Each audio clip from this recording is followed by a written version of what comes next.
കൊണ്ട് എന്താണോ ചെയ്യാൻ കഴിയുന്നത് അത് അവര് ചെയ്യും. കോലം കത്തിക്കണോ, വാഹനങ്ങൾ അടിച്ചു നിരത്തണോ, കത്തിക്കണോ, കടകൾ അടിച്ചു നിരത്തണോ, ആൾക്കാരെ കൊല്ലണോ, എന്തും ചെയ്യും. അങ്ങനെ കാണുമ്പോ ആൾക്കാരെ ഭയക്കും.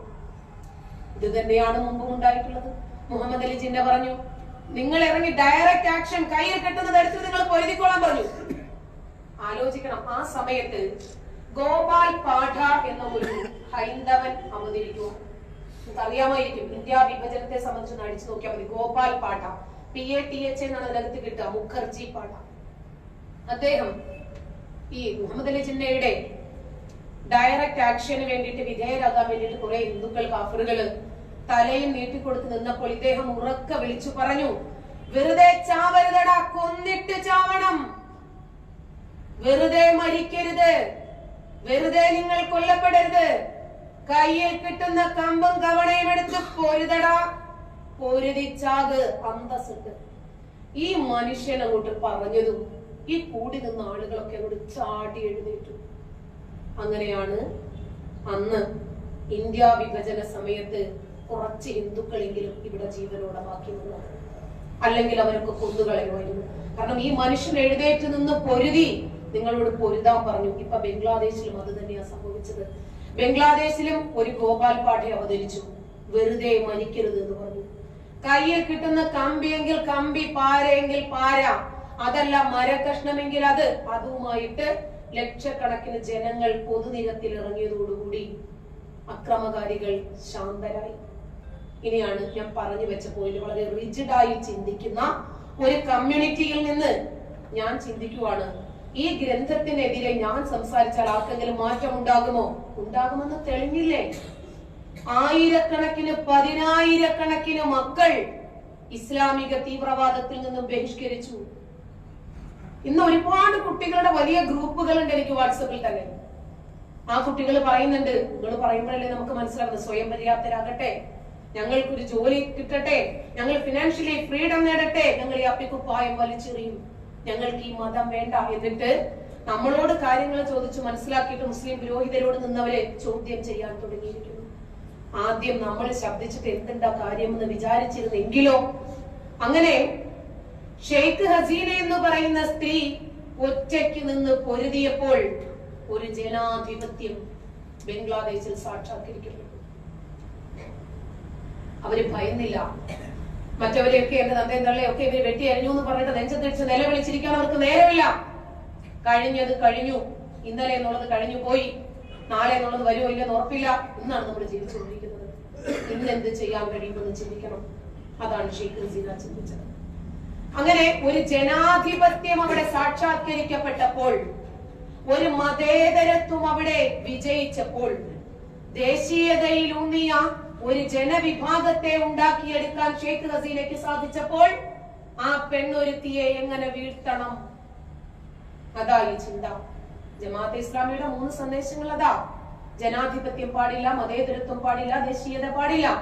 ഇത് 3ഉം ഇല്ലാതെ എങ്ങനെയാണ് ഒരു ജനാധിപത്യ രാജ്യത്ത് മുന്നോട്ട് പോകാൻ പറ്റുന്നത്? മതരാജ്യത്തെ അവർക്ക് പറ്റുള്ളൂ. 45 മിനിറ്റ് കൊടുക്കുകയാണ് ഷെയ്ഖ് ഹസീനയ്ക്ക്. എന്താ ഷെയ്ഖ് ഹസീന ചെയ്ത തെറ്റ്? ഈ പ്രക്ഷോഭകാരികൾ 3-4 പേരെ കൊന്നു, 96 പേര് മരിച്ചു എന്ന് ഇവർക്ക് മെസ്സേജ് കിട്ടുക.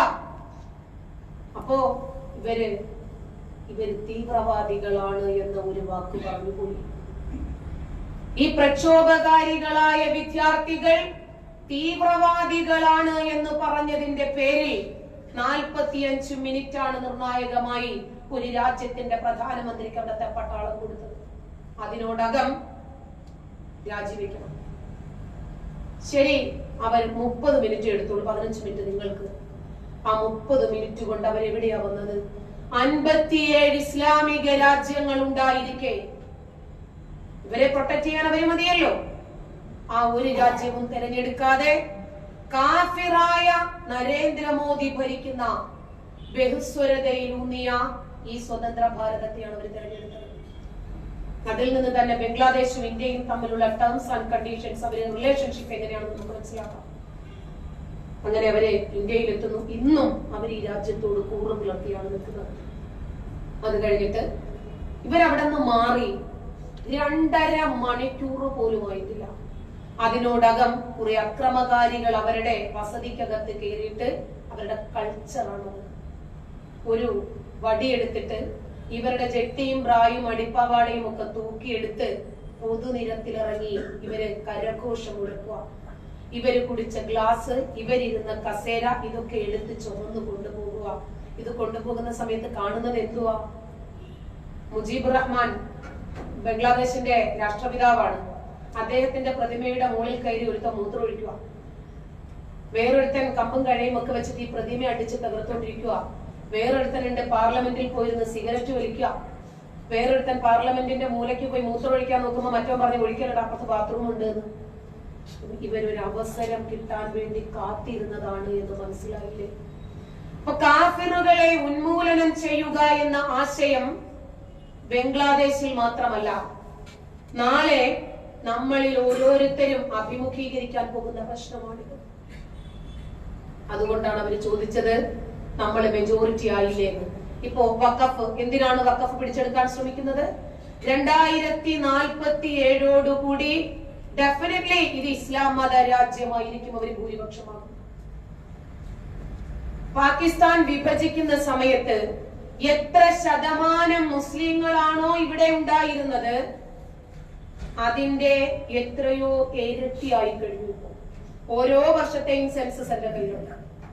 2047 ആകുമ്പോഴേക്ക് ഈ സ്വതന്ത്ര ഭാരതത്തിൽ മുസ്ലിങ്ങൾ 83% മാറുമെന്നാണ് സെൻസസ്.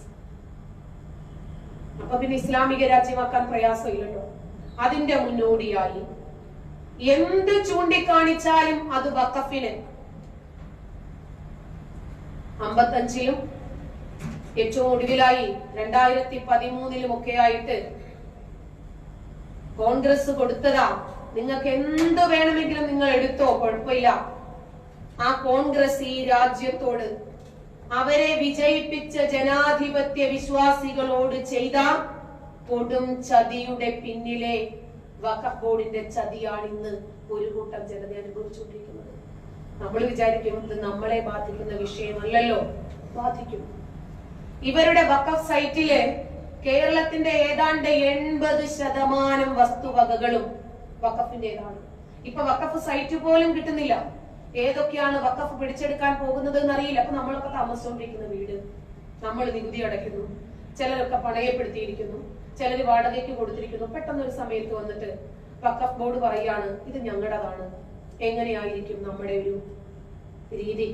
നമ്മൾ അടുക്കള ഒരു 10,000 രൂപ കിട്ടിയാൽ അടുക്കള ഒന്ന് റെഡിയാക്കി, ഹാളൊന്ന് വീതിയാക്കി, വീടൊന്ന് ഇന്റർലോക്ക് ചെയ്ത്, ഒന്ന് പെയിന്റ് അടിച്ച്, നമ്മൾ ഇങ്ങനെ കിട്ടുന്ന പൈസക്ക് അനുസരിച്ച് നമ്മുടെ സൗകര്യങ്ങൾ വിശാലമാക്കി കൊണ്ടുവരുമ്പോ പെട്ടെന്നൊരു ദിവസം വഖഫ് ബോർഡ് വന്ന് പറയുവാണ് ഇത് ഞങ്ങളുടേതാണ്. എന്താ എവിഡൻസ്? എവിഡൻസ് ഇല്ല. പിന്നീട് നമ്മൾ പോകുന്നത് കോടതിയിലേക്ക്. പോകാൻ പറ്റില്ല. കാരണം വഖഫ് ബോർഡിന്റെ കാര്യങ്ങളെല്ലാം തീരുമാനിക്കുന്നത് വഖഫ് ട്രൈബ്യൂണലാണ്.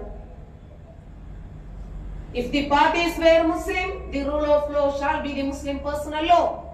മുസ്ലിങ്ങൾക്ക് ബാധകം അവർക്ക് പേഴ്സണൽ ലോ ആണ്, അവർക്ക് വഖഫ് ബോർഡിന്റെ നിയമമാണ്, അവർക്ക് ഉലമാ ബോർഡിന്റെ നിയമമാണ്. ഈ സ്വതന്ത്ര ഭാരതത്തിലാണ് അവർ ജീവിക്കുന്നതെങ്കിൽ പോലും അവർക്ക് ഇപ്പോഴും പാകിസ്ഥാന്റെ നിയമങ്ങളോടാണ് പ്രിയം. നമ്മൾ പറയാണ് അതെങ്ങനെ സാധിച്ചു കൊടുക്കാൻ പറ്റും? പള്ളിക്ക് പറഞ്ഞാൽ മതി, ഒരിടത്തും പരാതിക്ക് പോകാൻ പറ്റില്ല. മുനമ്പം ജനത അനുഭവിക്കുന്ന പ്രയാസം കണ്ടില്ലേ? ശ്രീമൂലം തിരുനാൾ മഹാരാജാവ് ആ സിദ്ദീഖ് സേട്ടിന് പാട്ടത്തിന് കൊടുത്ത ഭൂമിയാണത്. പിന്നീട് അത് സത്താർ സേട്ടിലേക്ക് വരുന്നു. പാട്ടത്തിന് പാട്ടം എന്ന് പറഞ്ഞാൽ പണയം, ലീസ്. അതിന് ലഭിക്കുന്നത് ഇവരെങ്ങനെയാണ് വഖഫിന് കൊടുക്കുന്നത്? വഖഫിന്റെ മേലാളന്മാർ ഇത് വിറ്റ് കോടിക്കണക്കിന് പണമുണ്ടാക്കി അവന്റെ മക്കൾക്കും ചെറുകുട്ടികൾക്കും ഒക്കെ തലമുറകളോളം തിന്നാനുള്ള വകുപ്പുണ്ടാക്കിയിട്ടു. ഈ പാവങ്ങൾക്ക് വസ്തുവുമില്ല, പൈസയുമില്ല. ആരോടാ പോയി പറയാ? ഇനിയും ഈ വിഷയം ഇവരോട് പറയണമെങ്കിൽ വഖഫ് ട്രൈബ്യൂണലിനോട് തന്നെയാ പോയി പറയേണ്ടത്. അത് വേട്ടക്കാരനോട് തന്നെ. കള്ളനോട്ട് കണ്ടുപിടിച്ചവൻ തന്നെ അത് തെറ്റാണ് എന്ന് തെളിയിക്കാൻ നിന്നാൽ എങ്ങനെയുണ്ടാകും? അത് കണ്ടുപിടിക്കാൻ നിന്നാൽ എങ്ങനെയുണ്ടാകും? അതുപോലെ